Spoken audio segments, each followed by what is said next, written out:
को या फिर वहाँ के उप जिलाधिकारी को इसके प्रति हम जवाबदेह बनाएंगे और इसकी मॉनिटरिंग वरिष्ठ पुलिस अधीक्षक को और जिलाधिकारी को अपने अपने जनपदों में नियमित रूप से करना होगा। सड़कों पर अलविदा की नमाज नहीं हुई। हमें सुनिश्चित करेंगे कि सड़कें आने वाले समय में भी किसी भी प्रकार की अव्यवस्था का कारण नहीं बनना चाहिए। सड़कें खुली होनी चाहिए, सामान्य लोगों के आवागमन के लिए उसमें पूरी व्यवस्था होनी चाहिए। इसीलिए जो पिछली वीसी मेरी थी उसका ही ये सेकंड वर्जन है कि अब हमें इसके आगे बढ़ना है और इसीलिए मैंने आज इतने बड़े पैमाने पर सभी नगर निकायों को, सभी 734 नगर निकायों को इसके साथ जोड़ने के लिए कहा है। सभी लोग आज इसके साथ जुड़े हुए हैं।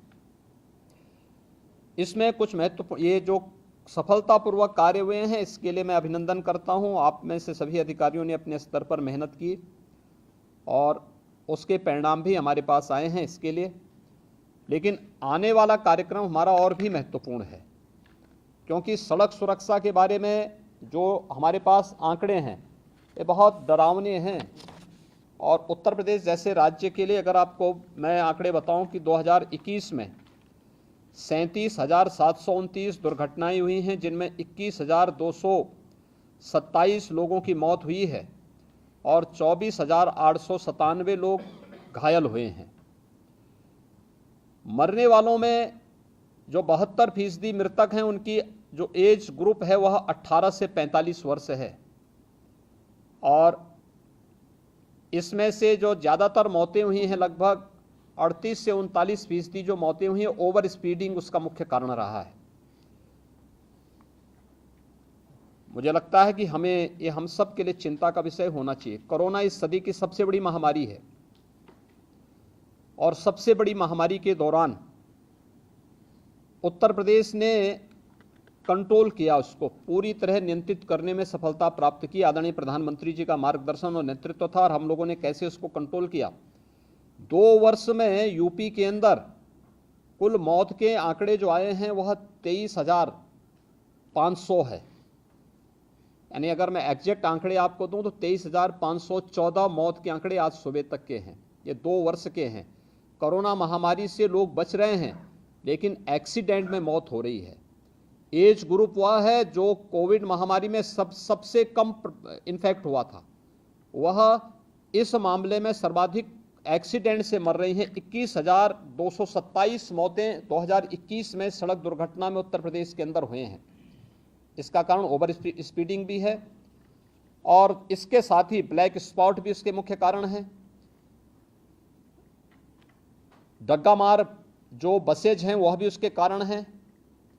सड़क के किनारे बेतरतीब चल रहे टैक्सी स्टैंड, बस स्टैंड और जो वहाँ पर लोगों ने तमाम प्रकार के अवैध पार्किंग स्थल बना दिए गए हैं, यह भी है। और शहरी क्षेत्रों में या नगरीय क्षेत्रों में या सड़क के किनारे जो बस्तियां हैं वहाँ पर अतिक्रमण भी इसका कारण है। इसलिए संयुक्त रूप से इस पूरे कार्यक्रम को केवल परिवहन विभाग का कार्यक्रम नहीं है, हमने इसलिए गृह विभाग को इसकी ओवरऑल मॉनिटरिंग करने की जिम्मेदारी दी है। गृह विभाग पीएस सिस्टम के साथ साथ ट्रैफिक पुलिस को भी ठीक करेगा। ट्रैफिक पुलिस के साथ ही हमारे यहाँ अगर कोई अवैध रूप से वाहन सड़क के किनारे खड़ा कर रहा है किया है तो वहाँ पे क्रेन जाकर के उस वाहन को सीज करने और उसके खिलाफ कार्रवाई करने के लिए भी हम लोग सेकंड उसमें आगे कार्रवाई आगे बढ़ाएंगे। परिवहन विभाग की जिम्मेदारी इसमें बहुत महत्वपूर्ण हो जाती है। आपने भी गाजियाबाद की दुखद घटना देखी होगी जिसमें स्कूली बस से एक बच्चे का सिर बाहर होने के बाद 11 वर्ष के उस बच्चे की दुखद मृत्यु होती है। दुखद मृत्यु के बाद जब बस का फिटनेस के कागज मांगेगा तो उसकी फिटनेस ही नहीं थी। ये परिवहन विभाग की पहले प्राथमिक जिम्मेदारी थी कि हर एक बसेज का स्कूल कॉलेजेस खुलने के पहले हम सुनिश्चित करें कि उनके पास अपने वाहनों की फिटनेस सुनिश्चित हो। लापरवाही हुई, उसमें जवाबदेही भी तय की गई। परिवहन विभाग को इस बात को सुनिश्चित करना होगा कि सभी प्रकार के बसेज का, ये स्कूली बसेज हों, प्राइवेट में कॉन्ट्रैक्ट कैरेज में चलने वाली बसेज हों या फिर परिवहन विभाग के साथ संबद्ध बसेज हों या फिर उत्तर प्रदेश परिवहन निगम के द्वारा संचालित वाहन हों या ट्रक हों, 4 व्हीलर हों, 2 व्हीलर हों, इनको नियमित रूप से इनकी चेकिंग करना और ट्रैफिक के नियमों का पालन करवाने की व्यवस्था इनसे सुनिश्चित करना, यह परिवहन विभाग सुनिश्चित करें। उनकी जो फील्ड में तैनात जो भी उनके अधिकारीगण हैं वे इसको सुनिश्चित करवाएं। पुलिस की मदद भी लें, ट्रैफिक पुलिस की मदद भी करें। ओवरलोडिंग को रोकना, सड़क के किनारे कोई ट्रक, कोई बस अवैध रूप से पार्किंग न करें और सभी जिलाधिकारी और पुलिस अधीक्षक इस बात को सुनिश्चित कर लें। उप जिलाधिकारीगण भी और डिप्टी एसपी भी इस वीडियो कॉन्फ्रेंसिंग के साथ जुड़े होंगे।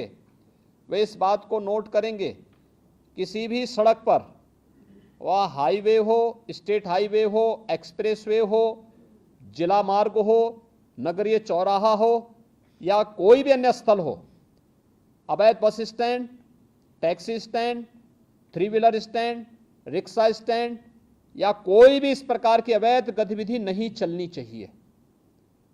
स्टैंड का मतलब सड़क के किनारे उसके पास पर्याप्त मात्रा में पार्किंग का स्पेस हो, वहां आने वाले यात्रियों के लिए कुछ बुनियादी सुविधाएं हो, महिलाओं के लिए, पुरुषों के लिए टॉयलेट हो, पेयजल की सुविधा हो, बैठने की व्यवस्था हो। तो कोई व्यक्ति स्टैंड के नाम पर तब वहां पर प्रशासन से अनुमति लेकर के तब तो स्टैंड की फीस वसूल कर सकता है।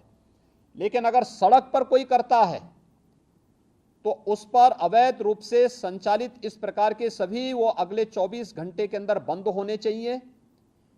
बंद होने के साथ ही हमें सुनिश्चित करें कि अगर कोई व्यक्ति इस तरीके के उसको करने का अभ्यस्त है तो उसमें एफआईआर लॉन्च करके, गैंगस्टर के अंदर एफआईआर लॉन्च करके उसमें फिर हमें उसकी पूरी संपत्ति को जब्त करना चाहिए। उसने इस प्रकार के अवैध वसूली से जो पैसा कमाया है वह राजकोष में वो पैसा आना चाहिए। इसकी कार्रवाई हमारी आगे बढ़ जानी चाहिए। इसलिए अवैध रूप से स्टैंड नहीं चलेंगे। लखनऊ अगर हम अयोध्या की ओर से आते हैं या बाराबंकी की ओर से आते हैं या कानपुर की ओर से आते हैं, कई कई किलोमीटर तक हम लोग देखते हैं ट्रक्स खड़े हैं हाईवे के किनारे। क्यों खड़े हैं? बहुत बार एक्सीडेंट के कारण भी बनते हैं। ये सड़क के किनारे कोई वाहन खड़ा नहीं होगा। नियमित पेट्रोलिंग करना, परिवहन विभाग और गृह विभाग इस बात को सुनिश्चित करेंगे। पेट्रोलिंग सुनिश्चित करते हुए सड़क के किनारे कोई भी इस प्रकार के वाहन खड़े नहीं होंगे, उनके लिए पार्किंग का स्पेस उपलब्ध करवाइए, अन्यथा वो सड़क पर चलते रहें। ढाबा भी अगर पार्किंग के लिए स्पेस नहीं है तो ढाबा को भी, इस प्रकार के अवैध ढाबों को भी आप सड़क के किनारे से हटाएंगे। एक्सप्रेस हाईवे हो, पीडब्ल्यूडी से जुड़े हुए मार्ग हो, नगर विकास से जुड़े हुए हो या किसी भी अन्य विभाग से जुड़े हुए मार्ग हो, अवैध अतिक्रमण इनमें से सब जगह हट जाना चाहिए। हर हाल में हम इस बात को सुनिश्चित करें। ये सभी संबंधित विभाग इसके साथ जुड़ेंगे। मुझे आश्चर्य होता है कि बच्चों को पहले स्कूलों में ट्रैफिक के नियमों के बारे में जानकारी बताई जाती थी। आज ये सभी चीजें पाठ्यक्रम से एक प्रकार से नदारद सी हो चुकी हैं। मैंने प्राथमिक शिक्षा, माध्यमिक शिक्षा, उच्च शिक्षा, इन सभी से मैंने कहा था कि हर जनपद में प्रधानाचार्यों की ट्रेनिंग का एक कार्यक्रम, मुझे विश्वास है कि सभी जगह हुआ होगा।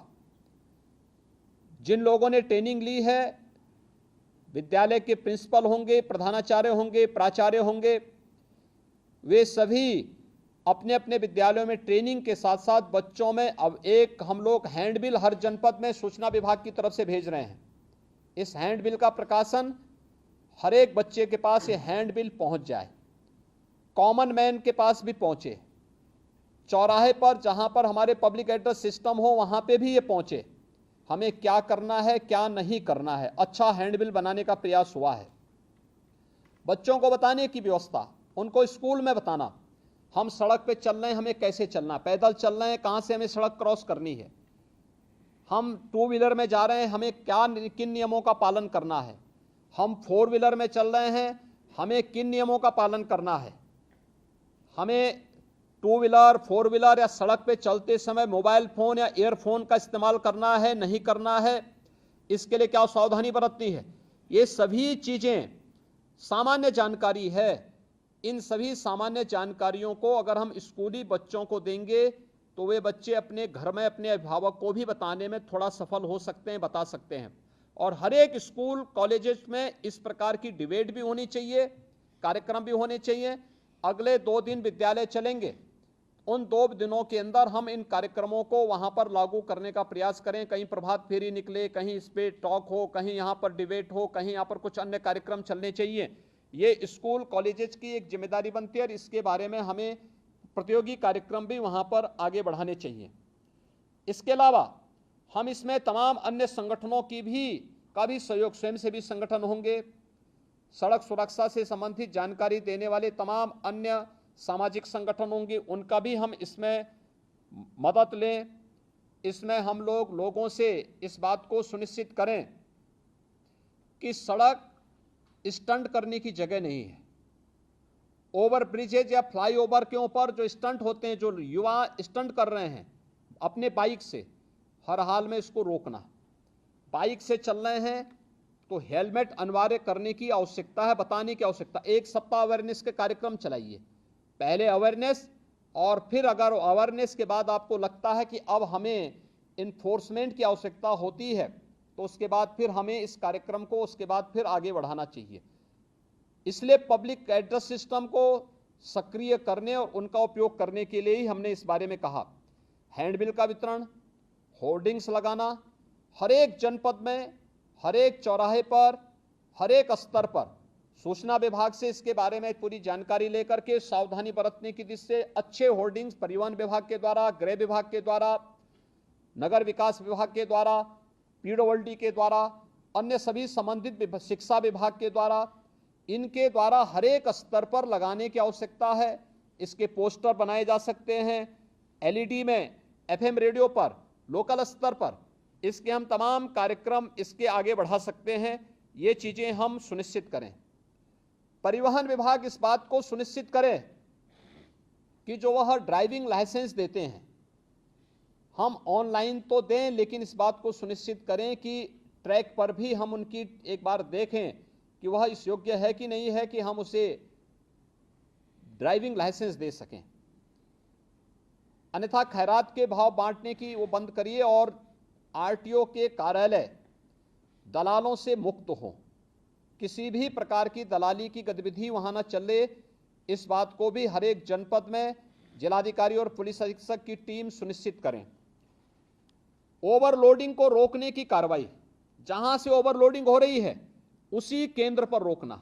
ऐसा नहीं कि आप सड़क पे लेके आ रहे हैं और सड़क पर लेकर आने के बाद फिर सड़क पर अवैध रूप से जाम लग रहा है, लंबा जाम में लोगों को फंसना पड़ रहा है। जहां से हो रहा है वहां से आप बोलिए कि 5 टन की क्षमता है तो उसमें 15 टन नहीं जाएगा या 10 टन नहीं जाएगा। जितनी क्षमता होगी उसी हिसाब से आप उसको रिलैक्सेशन दे सकते हैं, लेकिन उससे ज़्यादा नहीं। सड़कें खराब होती हैं और फिर उसके बाद जहां मर्जी आती है वहां वो अपना ट्रक और अपना वाहन खड़ा करके शेष अन्य लोगों के भी आना जाने को पूरी तरह बाधित करते हैं। अच्छा होगा जिस दिन स्कूल कॉलेजेस बंद होंगे उस दिन हम अभिभावकों के साथ भी इस प्रकार की चर्चा करें, सड़क सुरक्षा पे चर्चा करें कि आप अपने पाले को लेके स्कूल आ रहे हैं तो कम से कम हेलमेट पहन करके आएँ। बाइक से आ रहे हैं हेलमेट पहन के आएँ, 4 व्हीलर से आ रहे हैं तो सीट बेल्ट को लगा करके आएँ। बच्चे को सड़क सुरक्षा के बारे में, कहाँ से सड़क क्रॉस करनी है इसके बारे में जानकारी दें। ऐसा नहीं कि कहीं भी वो क्रॉस कर रहा है और बिना देखे चल रहा है, चपेटे में आएगा तो उसके बाद फिर बोलने की आवश्यकता नहीं। इन चीज़ों को हम उसके बारे में देखें। सड़क सुधार से संबंधित जो अन्य मामले हैं जिसमें लोक पीडब्ल्यूडी का है, एनएच का है, एनएचईआई है, यूपीडा है, ईडा है, इसमें ब्लैक स्पॉट को सुधारने की कार्रवाई। ब्लैक स्पॉट के बारे में हम लगातार कहते रहे हैं। साइनेजेज कहाँ पे हमें लगाने हैं? पहले सड़कों पर वाहन कम थे, हर एक जगह लगाया जाता था। आगे अंधा मोड़ है, आगे पुल है, आगे स्कूल है, आगे हॉस्पिटल है, आज ये सभी साइनेजेस हट चुके हैं। इसको फिर सभी संबंधित विभाग अपने अपने उसमें सुनिश्चित करें। आगे बाजार है, ये सभी चीजें लगनी चाहिए। स्पीड कितनी होनी चाहिए, स्पीड लिमिट भी उसमें लिखें। हमें तय करना होगा कि कोई भी ओवर स्पीडिंग ना हो, इसके कारण किसी की गति सीमा के बारे में हम सुनिश्चित करें, अवैध ढाबों के बारे में हम सुनिश्चित कर लें। और इसके अलावा हमें इन चीजों के बारे में भी तय करना होगा कि टोल प्लाजा में ओवर स्पीडिंग और ओवरलोडिंग के बारे में हमें इन चीजों को वहां पे सुनिश्चित करना होगा। ब्रेथ एनालाइजर को भी उपयोग करके चालकों के परीक्षण की कार्रवाई को करना। खनन विभाग के साथ मिलकर के हमें जनपद के अंदर इल्लीगल माइनिंग को रोकना और इल्लीगल माइनिंग के साथ साथ ओवरलोडिंग को भी उसके साथ रोकना है। जिलाधिकारी, पुलिस अधीक्षक माइनिंग विभाग के साथ मिलकर के इसको सुनिश्चित करेंगे हर जनपद में कि इल्लीगल माइनिंग भी नहीं होनी है और ओवरलोडिंग भी रोकना है। पहले अवेयरनेस के कार्यक्रम करें और वहां पे उसके पहले जहां से शुरू हो रहा वहीं से आप इस कार्यक्रम को शुरू कर देंगे। सड़कें अपने आप साफ सुथरी दिखाई देंगी। इसके अलावा स्वास्थ्य विभाग की भी इसमें बड़ी भूमिका होनी है। स्वास्थ्य विभाग एम्बुलेंस की सेवा, जैसे एक्सप्रेस हाईवे पर यमुना एक्सप्रेस वे है, Agra Lucknow expressway, Purvanchal expressway, इन सभी पर अतिरिक्त एम्बुलेंस इन विभागों ने भी दी है और स्वास्थ्य विभाग भी इसके साथ सुनिश्चित करें, जिससे रिस्पांस टाइम को कम करना। गोल्डन आवर के अंदर ही व्यक्ति को अगर दुर्भाग्य से कहीं कोई एक्सीडेंट हो गया है, उसे हम ट्रामा सेंटर या किसी उच्च हायर सेंटर में पहुंचा करके उसके जीवन को बचाने की कार्रवाई वहां पे सुनिश्चित कर सकें। ट्रेन्ड मैन पावर, हेल्थ विभाग को मैंने कहा था, इन सभी एक्सप्रेस हाईवे से जुड़े हुए विभागों को ही मैंने कहा था कि वे इस चीज को सुनिश्चित करें। NHAI भी इसके साथ जुड़ें, कैसे इस कार्यक्रम को हम आगे बढ़ा सकते हैं, इन चीजों को सुनिश्चित करें। अवैध पार्किंग के बारे में हमें इस पर अवश्य विचार करना होगा। अब हम लोग आते हैं खासतौर पर 734 जो नगर निकाय हैं। देखिए, नगर निकायों पर शासन पैसा देता है। नगर निकायों को कैसे आप आत्मनिर्भर बना सकते हैं, इसके बारे में नगर विकास विभाग ने कुछ कार्रवाई प्रारंभ की है। सभी EO और प्रत्येक नगर पंचायत, नगर पालिका और नगर निगम के साथ जिला प्रशासन कोई नोडल अधिकारी दे करके सुनिश्चित करें कि शासन के द्वारा जो आदेश दिए गए हैं उसका पालन सुनिश्चित करवाना, उसकी इनकम को बढ़ाने की कार्रवाई करना, उन्हें आत्मनिर्भरता की ओर ले जाना। हर एक नगर निकाय आत्मनिर्भर हो सकता है, प्रयास हो। वर्षों से जमे हुए बाबुओं को थोड़ा इधर उधर भी हटाइए, जंग लग चुकी है उन पे और जंग अपने आप हटेगी, इसलिए उसको आप ठीक कर देंगे तो उसको स्थानीय स्तर पर इस कार्रवाई को करना। अवैध स्टैंड जितने भी होंगे इसको हटाने की कार्रवाई एक अगले 24 घंटे के अंदर अवैध स्टैंड तो हम हर हाल में हटा दें। कहीं भी अवैध स्टैंड नहीं चलने चाहिए, कहीं भी, हाईवे पर, एक्सप्रेसवे पर, स्टेट हाईवे पर, नगर निकाय के अंदर कहीं भी नहीं चलने चाहिए। किसी जिला मार्ग पर कहीं भी ना चले, इस बात को हम सुनिश्चित करें और जहां चलने हैं उसके लिए स्पेस उपलब्ध कराइए। आपके द्वारा उसको नोटिफाई किया जाए, बाकायदा उसको ऑप्शन निकाले जाएं और फिर वहां पे अच्छे लोगों को, माफिया प्रवृत्ति के किसी भी व्यक्ति को किसी भी ठेका पट्टे के साथ मत जुड़ने दीजिए। एक भी माफिया जुड़ेगा उसका पूरा गैंग फिर वहां पर अनैतिक और अवैध गतिविधियों का अड्डा बना देगा। हर एक माफिया की कमर तोड़ डालिए, कोई भी अवैध और अनैतिक गतिविधि उसको मत संचालित करने दीजिए। उसकी आर्थिक स्थिति अगर मजबूत होगी तो आपका जीना हराम कर देगा। उसकी आर्थिक गतिविधि को पूरी तरह ब्लॉक कर देना। और ये जितने भी अवैध स्टैंड चल रहे हैं, डग्गा मार बसें चल रही हैं, ओवर लोडिंग के कार्य चला, इसमें माफिया ग्रुप अभी भी हावी है। इसको रोकना, हर एक हाल में रोकना। मंत्री समूह जून प्रथम सप्ताह में हर जनपद में जाएगा। फिर से मैं भी हर जनपद में जाऊंगा। मेरे पास भी अनेक हर जनपद की रिपोर्ट प्रतिदिन आती है। उस समय मेरे पास किसी भी जनपद से कोई नकारात्मक रिपोर्ट नहीं दिखनी चाहिए और इस बात को सुनिश्चित करना है। दूसरा, नगरीय क्षेत्रों में निराश्रित गोवंश या आवारा कुत्तों को संरक्षित करके सड़क से बाहर करना, यह नगर निकाय की प्राथमिक जिम्मेदारियों में आती है। नगर निकायों ने अपनी जिम्मेदारी नहीं समझी है और इसको समझना होगा।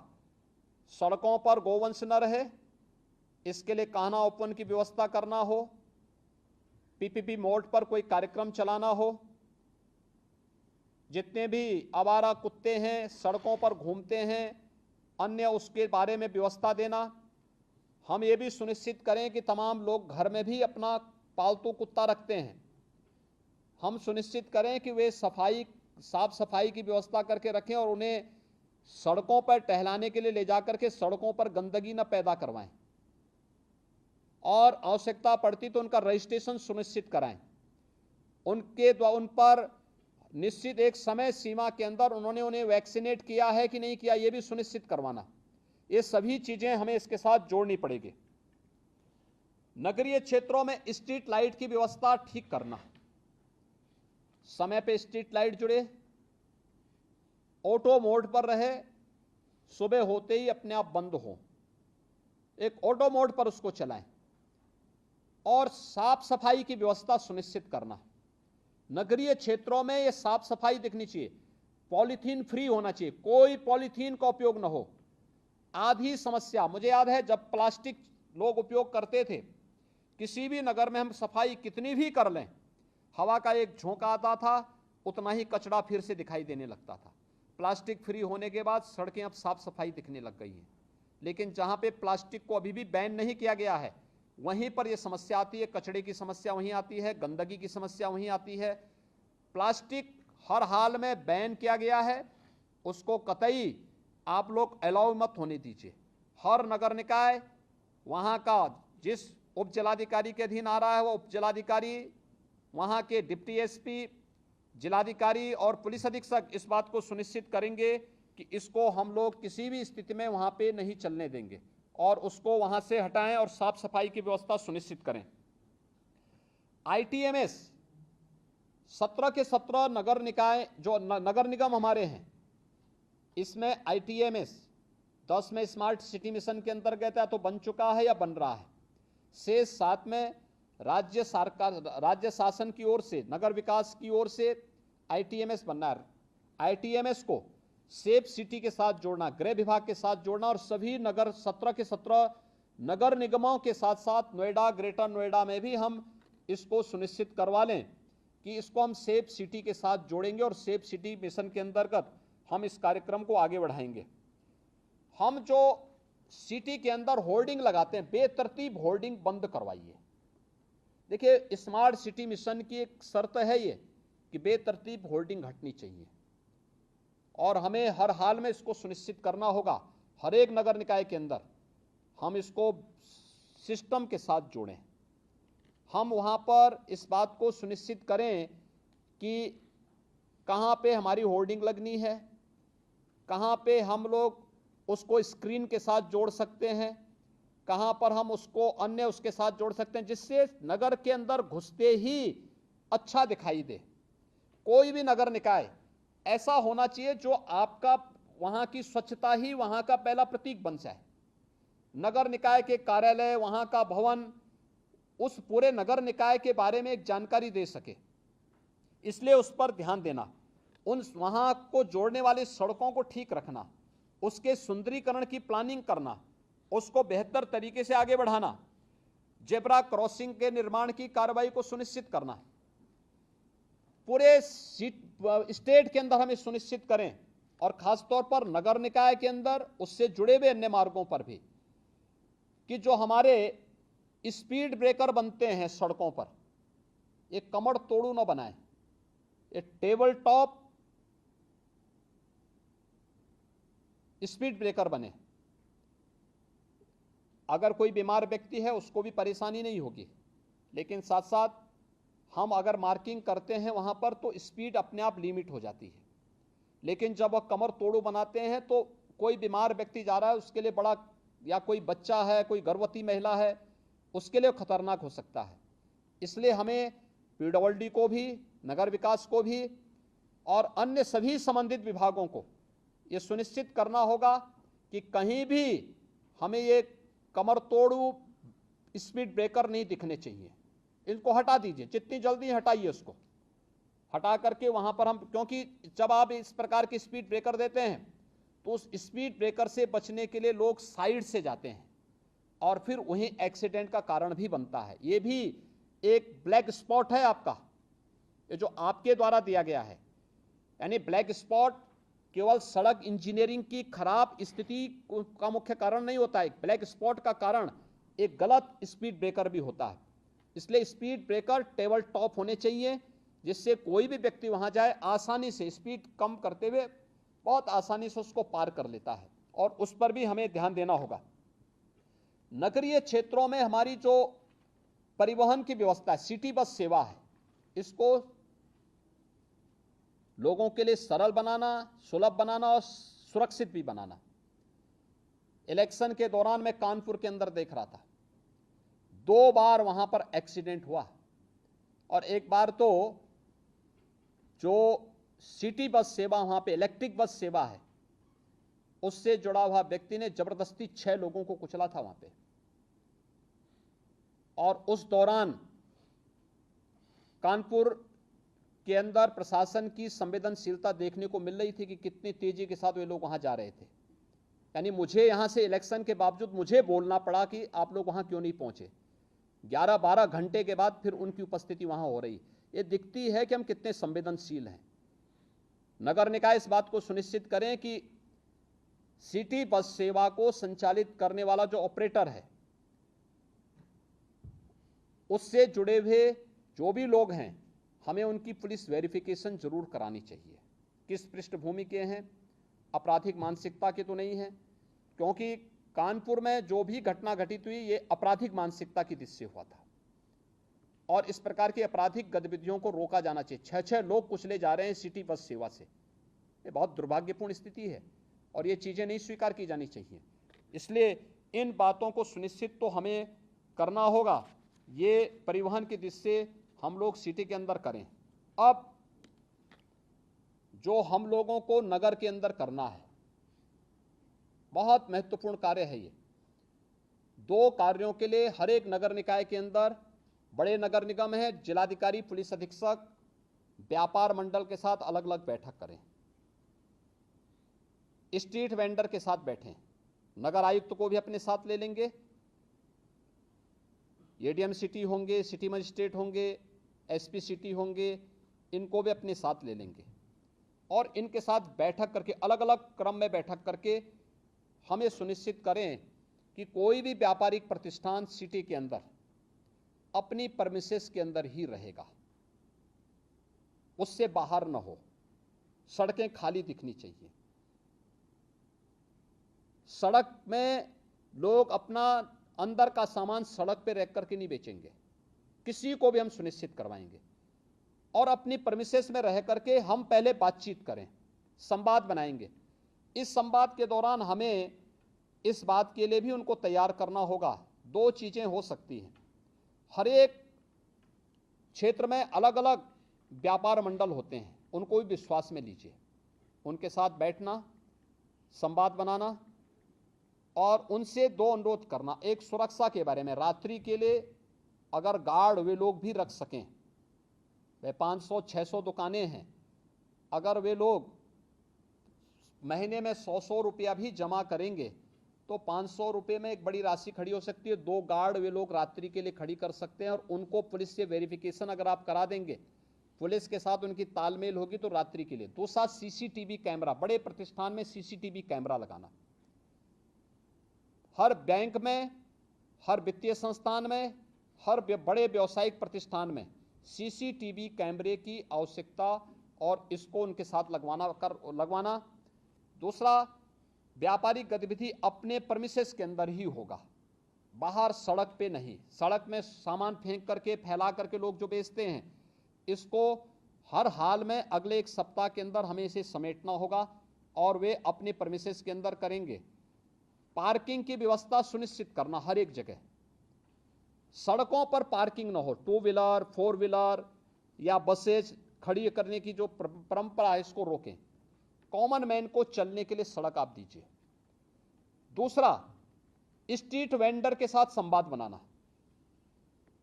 जितने स्ट्रीट वेंडर हैं प्रदेश के अंदर, हमने लगभग 8 लाख स्ट्रीट वेंडर ऐसे हैं जिस स्ट्रीट वेंडर को हम लोगों ने पीएम स्वनिधि की योजना के अंतर्गत जोड़ा है। मेरा मानना है प्रदेश के अंदर स्ट्रीट वेंडर की संख्या लगभग 15 लाख से के आसपास है। ये सभी स्ट्रीट वेंडर के साथ बैठना, अलग अलग मार्केट में अलग अलग स्ट्रीट वेंडर का ग्रुप काम करता है। कोई रेलवे स्टेशन के पास करता है, कुछ बस स्टैंड के पास काम करता है, कोई अन्य जगह काम करता है। इस स्ट्रीट वेंडर के साथ भी बैठने की व्यवस्था करना और स्ट्रीट वेंडर के साथ बैठक करके इनके व्यवस्थित पुनर्वास को सुनिश्चित करना। मैंने पहले भी कहा था, हर एक स्ट्रीट वेंडर का रजिस्ट्रेशन आप सुनिश्चित करवा दीजिए। हर एक स्ट्रीट वेंडर का अगर रजिस्ट्रेशन है तो उसका व्यवस्थित पुनर्वास भी करना। व्यवस्थित पुनर्वास, नगर निकाय की तमाम लैंड खाली पड़ी होंगी, वहां पर आप ले जाइए और वहां पर उन लोगों को सुनिश्चित करिए। सड़क के किनारे न हो, पटरी के किनारे न हो, नाली के किनारे कुछ भी नहीं होना चाहिए। मैं देख रहा हूं बहुत सारे नगर निकायों में बाहर से आने वाले तमाम लोगों ने डेरा जमा लिया है, उन्होंने झोपड़ी बना ली है नालियों के ऊपर और वहां पर अवैध रूप से वे लोग रह रहे हैं और उसमें से बहुत सारे लोग तो अवैध गतिविधियों में भी लिप्त हैं। खासतौर पर जो डकैती की घटनाएं होती हैं, याद करिए अभी हम लोगों ने लखनऊ में 2 वर्ष पहले जो रैकेट पकड़ा था वो रैकेट था बांग्लादेश का, और वही लखनऊ में डकैती डाला था। लखनऊ के बाद फिर अलीगढ़ में डाला था, अलीगढ़ के बाद फिर उसका हाथरस में, फोन उसका हमारे सर्विलांस में आ गया था और फिर उसका एक व्यक्ति, उसके साथ का एक व्यक्ति बांग्लादेश वापस भी पहुंच गया था। यानी 3 जगह हत्या करके डकैती डालने के बाद उनमें से एक व्यक्ति बांग्लादेश पहुंच गया, एक व्यक्ति बाद में हमारे हत्थे भी चढ़ा था। यानी ये चीजें दिखती हैं कि हम लोग कैसे आंखें बंद करके चलते हैं। सड़क के किनारे कौन डाल रहा है झोपड़ी, कोई पता नहीं होता हम लोगों को। लोकल स्तर पर जवाबदेही सुनिश्चित करें, नगर निकाय अपना एक अधिकारी तैनात करें और पुलिस की जो लोकल पुलिस है, लोकल थाना, उसकी जवाबदेही सुनिश्चित करें। एक बार अतिक्रमण हट गया है, व्यवस्थित पुनर्वास हो गया, दोबारा अगर कोई झोपड़ी डाल रहा है, दोबारा कोई वहां पे अतिक्रमण कर रहा है, उसी समय उसके खिलाफ कार्रवाई सुनिश्चित करिए। जो व्यक्ति पुलिस का हो, नगर निकाय का हो, उस क्षेत्र में स्वच्छता के साथ जुड़ा होगा या उस क्षेत्र का इंस्पेक्टर होगा, कोई तो सुपरवाइजर होगा, कोई तो होगा। ऐसा तो है नहीं कि नगर निकाय इतना बड़ा उसके पास मैन पावर है और उसका कोई व्यक्ति सुपरविजन करने वाला नहीं है। यह हम सुनिश्चित करें कि कोई भी व्यक्ति फिर से वहां पर वो ना करने पाए। अवैध गतिविधियों का केंद्र बिंदु नगर निकाय के किनारे, सड़क के किनारे झोपड़ी डाल करके दिन भर वहां पर लोग अपनी तमाम गतिविधियों को संचालित कर रहे हैं, ये कतई नहीं हो सकता। और संवाद बना करके, जो पहले से चले आ रहे स्ट्रीट वेंडर हैं, संवाद बनाइए और फिर उनको 2, 3, 4 स्थान दिखाइए। तमाम स्पेस हैं आपके पास, उन स्पेस में से किसी एक जगह व्यवस्थित पुनर्वास करिए। उनके लिए छोटे छोटे अगर आप लोग वहां पे दुकानें बना सकते हैं, कुछ अच्छे मॉडल खड़ा कर सकते हैं, उनको एक निश्चित किराए के साथ, महीने में आप 50 रुपये 100 रुपये, नगर निकाय की इनकम भी बढ़ेगी, सफाई कर्मी दे दीजिए और वे व्यवस्थित रूप से वहां बसेंगे। सब्जी मंडी है या कोई भी इस प्रकार की मंडी है, उसको भी व्यवस्थित रूप से करना, सफाई के साथ जोड़ना, एक सिस्टम के साथ जोड़ना, अपनी परमिसेस में ही उसकी अनुमति देना। कहीं ट्रांसपोर्ट नगर है, ट्रांसपोर्ट नगर जहां है वहीं से ट्रांसपोर्ट की गतिविधि हो। सिटी के अंदर कब आना है, कब उन्हें अपलोड करना है, कब डाउनलोड करना है, इन सभी चीजों को एक निश्चय उसके साथ आप बना करके तय करें और संवाद बना करके तय करें। व्यापार मंडल को विश्वास में लीजिए, चैम्बर ऑफ इंडस्ट्रीज को लीजिए, चैम्बर ऑफ ट्रेडर्स को विश्वास में लीजिए, स्ट्रीट वेंडर को व्यवस्थित पुनर्वास के लिए उनको विश्वास में लीजिए, और देखना चाहिए कि अगले 15 दिन के अंदर प्रदेश के अंदर कोई भी नगर निकाय के अंदर हम जाएं, कोई माननीय मंत्री जाएं, तो साफ सुथरा दिखना चाहिए, एक सिस्टम दिखना चाहिए, स्वतःस्फूर्त भाव के साथ गतिविधियां चलती हुई दिखाई देनी चाहिए। स्मार्ट सिटी के पीछे प्रधानमंत्री जी की जो मंशा है कि हमारी सिटी कैसे दिखनी चाहिए, उस प्रकार की मंशा को आप वहां पे पूरा कर सकते हैं। और इसको लागू करने के लिए आज मैंने ये वीडियो कॉन्फ्रेंसिंग में आप सबको बुलाया है, और इसमें हर एक स्तर के अधिकारी की जवाबदेही सुनिश्चित होगी, इस बात को सुनिश्चित करेंगे। एक जो मामला मेरे पास आ रहा है जो बहुत गंभीर मामला है, इसको आप सुनिश्चित करेंगे।